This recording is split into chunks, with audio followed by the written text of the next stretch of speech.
점집 하면 직접 찾아가는 곳이었는데 요즘은 유튜브 점집이 늘고 있다고 합니다. 아무래도 유튜브다 보니 젊은 층, 특히 연인과 헤어져서 가슴 아파하는 젊은 사람들을 겨냥하는 경우가 많다는데 한 무속인에게 넘어가 수백만 원씩 낸 사람이 적지 않습니다. 이 무속인은 코로나 방역 수칙을 지켜야 한다며 굿도 영상으로만 보내줬다고 하는데요. 자세한 소식 백민경 기자입니다. 지난 1월 32살 A씨는 한 유튜브 영상을 보고 점집을 찾았습니다.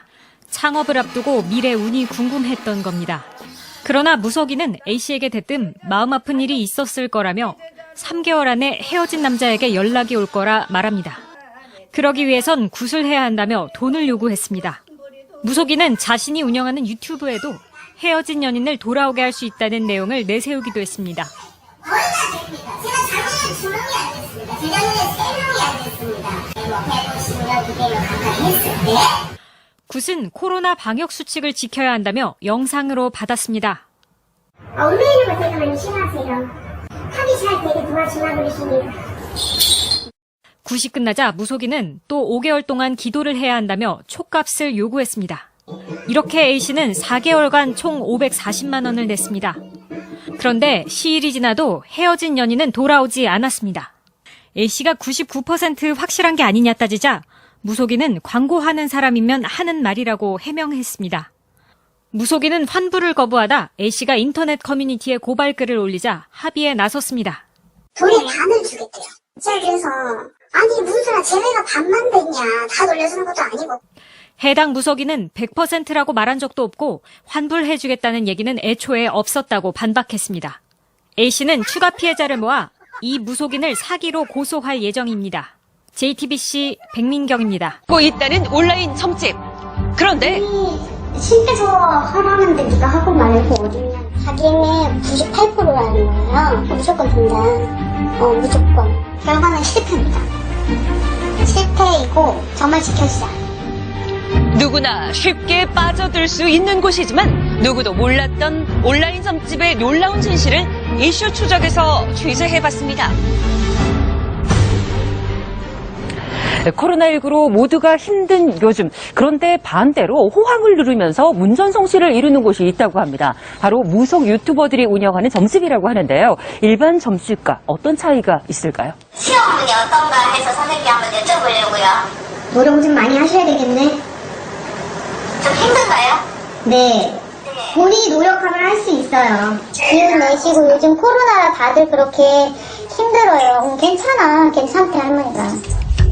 힘든 시기에 접근까지 쉬워서 무속 유튜브 시장은 1년 새 2배 이상 커졌다는데요. 채널의 구독자를 늘리기 위해서 더 자극적인 내용으로 시선을 끄는가 하면 실시간으로 무료 점사를 봐주기도 합니다. 우후죽순 늘어나고 있는 온라인 점집.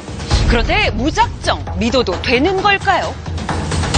코로나 때문에 장사가 힘들어져 온라인 점집에 관심을 두게 됐다는 혜인 씨. 가게 혼자 있는 시간도 많고 또 보니까 유튜브 보는 시간도 늘어나잖아요. 무슨 띠 운세 이런 것도 굉장히 컨텐츠가 많이 올라오더라고요. 보다가 이런 사람이면 괜찮겠다 하고 호기심에 보러 가게 됐어요. 영상을 보다가 한 무속인이 눈에 들어왔다는데요. 저는 근데 이것만 잘하는 게 아니고 이것저것 다 잘하고 오늘도 비리굿을 하고 손목이 작살났습니다. 궁금한 마음에 해당 무속인을 찾아갔다는 혜인 씨. 뭐 때문에 보러 왔냐 물어보길래 제가 앞으로 뭐 해먹고 살면 좋을지. 그런데 무속인은 갑자기 전혀 다른 이야기를 꺼냈다는데요. 지금 이게 중요한 게 아니야 이러시면서 네가 진짜 답답한 게 따로 있는 것 같아. 다짜고짜 언급도 하지 않은 전 남자친구 이야기를 꺼낸 겁니다. 그러면서 재회굿을 권했다는 무속인. 무슨 이유 때문일까요? 유튜브에서 봤던 그 영상처럼 내가 잘하는 게 있는데 인연 합이다. 재회에 자신이 있다는 무속인. 인간의 마음을 돌려서 연을 붙이고 뛰기가 제일 힘든 겁니다. 근데 그거를 무당 거의 99명 확률을 갖고 있다. 거의 다 됩니다. 99%의 확률이라며 확신했다는데요. 그런데 갑작스런 굿 권유보다 더 황당한 것이 있었답니다. 코로나로 인원 제한이 있대요. 그래서 굿당에 여러 명 들어오지가 못한대요.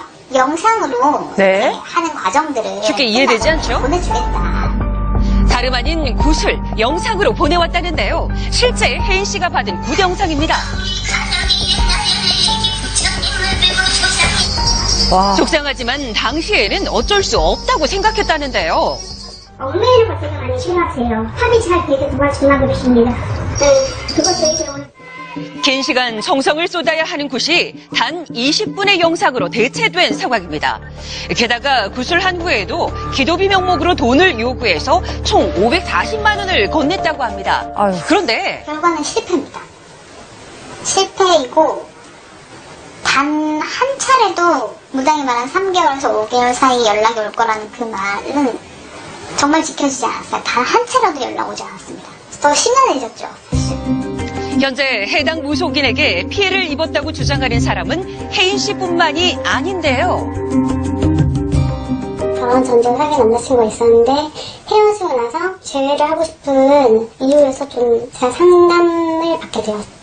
너는 뭐 헤어지는 기간이 좀 길긴 하지만 그 치성하면 무조건 된다.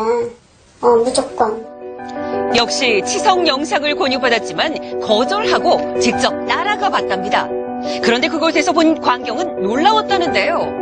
똑같아요. 패턴이. 무조건 뛰어요. 진짜 누가 높이 뛰게 하나 얘기해주면 방방 뛰면서 얘기를 하는데 제가 해도 더 잘할 수 있겠다 싶을 정도로. 그들이 치성을 드리는 모습을 보자 뭔가 잘못됐다는 걸 직감했답니다. 역시나 아무 효과가 없었던 기도. 이후에 환불을 요구했지만 돌아온 답변은 지금 고객님께서 전화를 받을 수 없습니다. 다음에 다시. 주커 차단시킨. 지금 고객님께서 전화를 받을 수 없습니다. 현재 해당 무속인과는 연락이 두절된 상황입니다. 그래서 제작진이 직접 해당 무속인과 연락을 해봤습니다. 영역까지 저는 최선을 다해서 기도해줬고 강요한 적은 없고요. 잘 생각하라고 했고요. 그렇게 얘기한 것밖에 없어요. 소원 성취 역시 신의 뜻이기에 환불은 어렵다는 겁니다. 이렇듯 사람들의 불안한 심리를 이용해서 이득을 취하고 있는 일부 온라인 점집. 또 다른 무속인에게 황당한 제안을 받았다는 나예 씨를 만났습니다. 그런데 당일날 바로가 됐어요. 구슬하면은 다 풀릴 거다 다 잘. 강요를 하셨어요. 그리고 이어진 더욱 황당한 이야기는 880만 원을 일단 얘기를 하셨고 이제 그만큼 비용을 가지고 있는 사람이 없잖아요. 그래서 이제 뭐 카드랑 뭐 현금이랑 해서 나머지는 깎아주신다고 해서 630만 원에 이제 구슬하게 된 거죠. 그렇게 급하게 진행된 당일 굿. 하지만 이후에도 상황이 달라진 건 없었답니다. 더 힘들었으면 더 힘들었지 뭐 좋아진 건 더 없었어요. 현재 나예 씨는 고소를 준비 중이라는데요. 총치열을 자랑하지만 소원이 이루어지지 않더라도 실제 환불은 없습니다. 이 온라인 점집 왜 성행하는 걸까요? 개인적으로도 불안하고 사회적으로도 불안하기 때문이라고 생각합니다. 코로나19라는 재난이 여전히 지속되고 있으니까 그래서 불안한 시민들이 기댈 곳이나 의존할 곳을 찾는 심리가 커졌기 때문이라고 생각합니다. 온라인 점집을 찾았던 사람들이 하고 싶은 말이 있다는데요. 힘들 때는 점집을 방송 보고 안 가셨으면 하는 생각이 들어요. 나도 해볼까? 이런 마음이 드는 분들한테 좀 저 같은 사람이 사례가 돼서 한번 조금 더 생각해 볼 수 있는 그런 일들이 됐으면 좋겠어요. 위안이 아닌 위험에 빠질 수 있는 온라인 점집. 피해를 입지 않도록 이용할 경우 주의하셔야겠습니다. 네, 온라인 점집 일부의 문제긴 하겠지만 막대한 금전적인 피해가 발생하고 있어 주의를 하셔야겠습니다. 실제 가보셨는데 어땠어요? 일단 그 비용을 요구하는 데서 깜짝 놀랐습니다. 그런데 일단은 그 젊은 층들이 온라인으로 이미 접하고 찾아가다 보니까 구술할 수밖에 없도록 좀 소리를 지르거나 이렇게 억압적으로 나오는 경우가 많다고 합니다. 일단 간절하고 좀 다급한 상황에서 가게 된다라면 할 수밖에 없지도 않을까 이런 생각이 좀 들긴 했었는데 네. 일단 혼자 가기보다는 누군가와 함께 가시고 신중하게 판단하시기 바랍니다. 네, 점집이라는 게 사실 좀 마음의 위안을 얻는 곳이고요. 이게 실체가 없다 보니까 피해를 입었다고 주장을 하더라도 처벌이 막상 쉽지 않겠다는 생각이 드는데 어때요? 실제로 처벌이 쉽지 않은 게 사실입니다. 왜냐하면 무속행위를 법원에서는 어떤 구체적인 결과를 달성하는 것을 목적으로 하는 것이 아니라 그 과정에서 마음의 평화와 위안을 얻는 것으로 보고 있기 때문인데요. 그래서 뭐 결과가 이루어지지 않았다라고 해서 사기죄로 처벌할 수 있는 건 아니고 결국은 고의를 입증해야 되는데 이게 무속인이 실제 자기가 할 수 있었다 이렇게 믿고 있었다라고 한다면 실제 처벌도 어려운 것이 현실입니다. 네, 정말 주의를 해야겠습니다.